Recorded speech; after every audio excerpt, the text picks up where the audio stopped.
All right, let's get on to my topic. You know, if you've been listening to every episode of the podcast, I've talked a decent bit about Nintendo. Some might even infer that I'm a bit of a fanboy based on all the stuff they've heard. But yesterday, as these two can attest to, I was not very happy with Nintendo.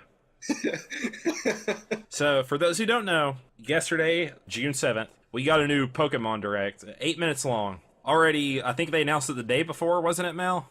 That they were doing the Direct? Oh boy, that hype train started rolling, and it went off the rails so fast while I was listening to that thing. Basically, here's what they covered, what Nintendo covered in the Pokemon Direct. We got a Ultra Street Fighter 4 version of Pokken, so we got Pokken DX. It's coming out for the Switch, I believe, in September, and it's going to add new characters, basically the same old Pokken game otherwise. I think they're going to add some motion control-y stuff, and you'll get, be able to take it on the go, obviously. They announced Gold and Silver for the eShop on 3DS. This is something a lot of people have been wanting. I think it's pretty neat. I'll probably end up picking them up, just because Gen 2 is my favorite gen. Yeah. Woo, Gen 2. Best gen. But, and this is where I started to get upset. Nintendo announced. What else is there to be upset about? Exactly. Ultra Sun and Ultra Moon. 7 months after. Digimon. 7 months after we got the last Sun and Moon. So Yeah. normally I'd be like, okay, yeah, it's coming on the Switch, right? These are the Switch ports, huh? No, they are on 3DS. You are wrong. They are on the 3DS. How dare you be optimistic? How dare Nintendo try to milk their money out of me? The kind of bigger question I have for my topic that I wanted to ask you guys, I'm going to spew out some evidence as to why I think the way I do. Should Pokemon main games be a handheld series only? And here's some stats I want to throw out at you that I looked up earlier. Pokemon series has sold so far over 290 million games worldwide. Yes, I believe Pokemon is one of the top, Yeah. or is the top grossing fiction. It's the number 4 highest-selling franchise in all of gaming, behind Super Mario's number 1. I believe Tetris was number 2, and Super Mario Kart, which they for some reason, or Brothers, which they for some reason counted as their own series, was number 3. Then Pokemon was number 4. According to the Video Game Sales Wiki, which cites other resources, you may go look them up if you choose. 3 Pokemon games are in the top 10 highest-selling Nintendo games of all time. Red, Blue, Green, and Yellow at number 2, Gold, Silver, and Crystal at number 5, and Ruby, Sapphire, Emerald at number 7. In the top 10, there are 3 Mario games as well, 3 Wii franchise games, and I'll also let you know, Wii Sports was the number 1 Nintendo selling game of all time, just because it came with every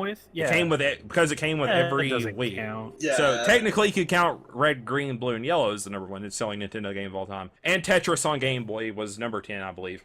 Yeah, well, Yes. I think when you factor in shows, merchandise, and everything, I think It's made Pokemon more- is one of the top It's fictional franchises, or in the world. Yeah. Yeah.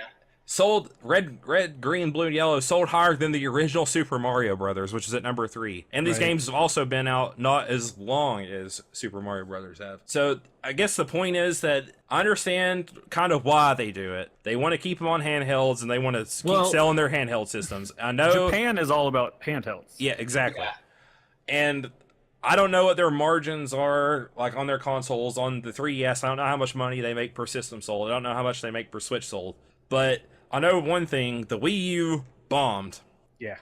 The Switch has been doing really great so far. I think it's exceeded their expectations, obviously, because they can't keep the things in stock anywhere. Yeah, I believe they said they're going to double. They've doubled their estimated yearly ship amount sold or whatever. Yep, so that's good. But I think just like a success isn't going to be good enough, or it shouldn't be good enough for them. They need to completely reach for the stars. Pokemon is That was a bad pun. Yeah, reach for that stars we didn't get. That was a pun not intended either. And I'm normally on my pun game. They also own a third of Pokemon Company. So when you factor in all of the other stuff coming from Pokemon, yeah, I know, but they could pull their weight on them, right? I think they really could if they wanted to. If they were, no, I'm just saying they don't need necessarily more out of Pokemon. Like they got a third of the Pokemon Go sales. Yeah. I mean, just look at Pokemon Go sales in general. I mean, technically it's a free game, and how much money was made off of it? Yeah, that should be Yeah, it should be a good indicator to them of how popular Pokemon is and how much it has the potential to make more money. I'm not really understanding. I know they want to keep selling handhelds and stuff, and maybe having 2 systems on their market is at all times is going to always be Nintendo's game plan. But I think if they just put one main series game on that Switch, it would be bonkers. If they'd put one on the Wii U would have been a success. If they put one on the 360 or the Nintendo 64, it would have been amazing selling. Like, Pokemon sells systems. We have proof of that. It's their biggest franchise, and it's not on their main console. It's it's the logic only Nintendo could have. Well, you know what I think part of it though is too. What's that? Like, how would you do Pokemon on a console system? Like, how would you make the game up if it was a main game? Just like all the other ones. Exactly. And all of the other ones, they push the hardware of a handheld, but on a console, it's going... I would think that it would come off as very lackluster, and it would actually bite them in the tail, because then everybody would be like, well, you didn't do all this stuff, and we were expecting so much from Pokemon, and it was so bland and blah. They could have just ported it over though, because Monster Hunter shows that that's a possibility now with the Monster Hunter Double Cross coming out, which is just a direct port, and people are super excited about that. Well, but Monster Hunter 2, though, let's be honest, Monster Hunter, being on handheld, it's always been a game that probably would have done better on console, at least for the game interface and the way it's designed. It was very awkward on the 3DS before they came out with the 3DX XL that had the little C stick. It was kind of difficult to control the camera and everything. Yeah, but I'm saying that no, it's going to have the same technical aspects as the handheld version. But it's going to be upscaled, but which they could do with Pokemon. And as far as how much upscaling can you do, I feel like there's more of a possibility with Monster Hunter than there is with Pokemon. I know not the same engine, or like they use this, like, I don't know. It's already like Monster Hunter and Pokemon are already capped on the 3DS at the same amount. They could re-render the graphics too, I think. Yeah, but from a gameplay standpoint is what I'm saying. Like, Monster Hunter, it's a free-roaming, third-person, you have these vast vistas around you. Pokemon, yeah, you have that, but, it's random encounters. You don't even see the Pokemon on the map. So are we going to turn it into an action-adventure RPG? So now we start seeing the Pokemon jumping around? That's fine. Really think this... I think they could do a direct port, and it would be fine, because their new console is also a handheld. Yeah. And I think the gameplay, I think the gameplay just stands on its own too, because it's basically the same. I'm just presenting an argument. Oh yeah, no.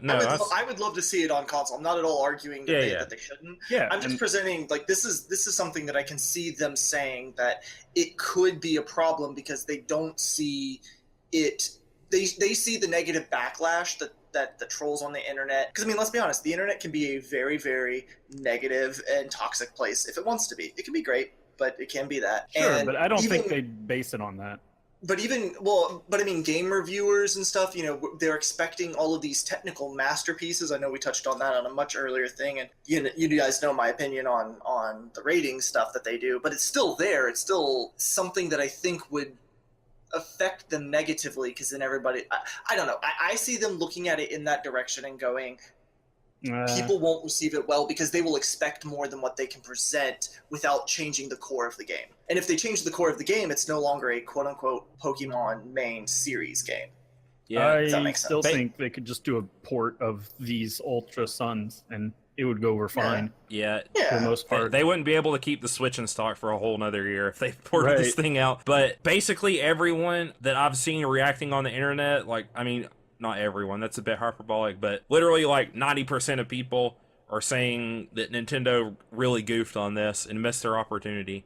And I mean, it happens every time they announce a new game, because people have wanted Pokemon on a console since the N64. So I think people wanted Pokemon on a console since the Super Nintendo. I know I did. I remember on the Super Nintendo they came with this cartridge that you could put Game Boy cartridges in. Super Game Boy, yep. Yeah, and I remember the summer program that I went to when I was a kid. They had one of those, and I would spend the whole summer program while everybody else was outside playing. I would be either outside playing Pokemon on my Game Boy, or I would be inside playing on the Super Nintendo Pokemon. Yeah, that's how I played mine on my Super Game Boy. But I don't know, it's just like Nintendo's MO. It's like, Everyone says they don't listen to their fans. Everyone says they want a Metroid game. They don't get a Metroid game. Everyone wants a new Pikmin console game. Well, you get Hey Pikmin on the 3DS again, because we're not going to let that thing die. Everyone wants Pokemon on a console. Well, you're not going to get that. You're going to get the quote-unquote better version with quote-unquote new story.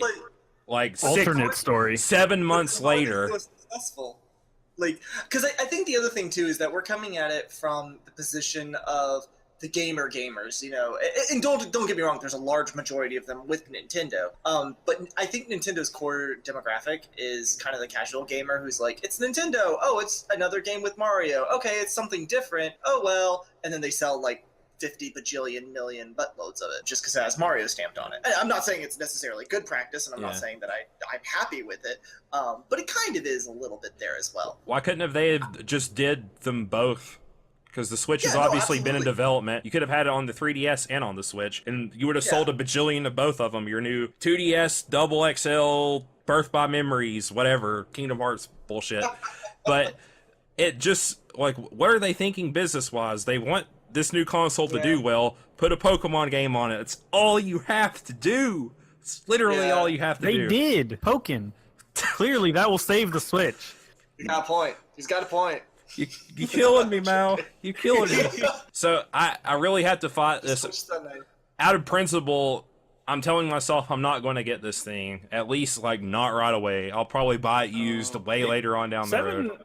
Like, even without it, like, without the whole Switch, should it be on the Switch thing, 7 months for just the third version, or, you know, the third game, although they're doing the black and white tooth type thing to where there's two of them. 7 months late. Well, I mean, I guess it'll come out a year later, right? That's really quick. It's really quick. Because I think it's always 2 years. Because I could have sworn Crystal came out really quick to Silver and Gold. I think it was closer to a year than 2 years for that one. Yeah, because I remember in middle school playing Silver and Gold and then playing Crystal still at middle school, and that was only 3 years together. But I guess that's still the 2 years could have factored. I would imagine these games have a lot more like development time than those do. That's why it like comes off to me more as like a cheap. We're gonna change outfits, and here's a kind of new story, and you get these Ultra Beast versions of the legendaries. We also don't know how much of the story they had planned ahead of time, and if they were a different studio under a different company, this might have just been DLC and post-story stuff. You know what I mean? Like this stuff could have been something that when they started writing Sun and Moon, they already had in mind what they were going to be doing for Sun and Moon Ultra, and had already been developing it. Do it for DLC, that might have taken. Well, right, but I mean, how much does Nintendo do DLC compared to other companies? Look at Fire Emblem. Fire Emblem costs more than the game. Okay, it's but the Fire worst Emblem thing is an ever. Outlier. But that's kind of an outlier with Nintendo. Oh, they do stuff for like Mario Kart and Smash. Some of their bigger titles they'll have DLC for. Like, I could have seen them doing this. Just don't, like, to use a disgusting metaphor, don't hand me a turd and tell me it's chocolate. Yeah. Well, but I don't, and to be perfectly clear, I do not think that Sun and Moon Ultras are going to be a half-assed, only DLC amount of content. I do think that they're going to be full games and a full game's worth of content, and therefore justifying of a full game's price. But what I mean is that they were planning it when they were planning Sun and Moon. They had already planned for the story of Sun and Moon and Ultra, knowing that they've already laid the groundwork where everybody does expect this second set of games after a first one comes out with Pokemon, if that makes sense. They'd have charged $20 for it, just did all the add-on stuff and made it a DLC. They could have done the Fire Emblem Conquest thing, or the Fates. That's what it's right.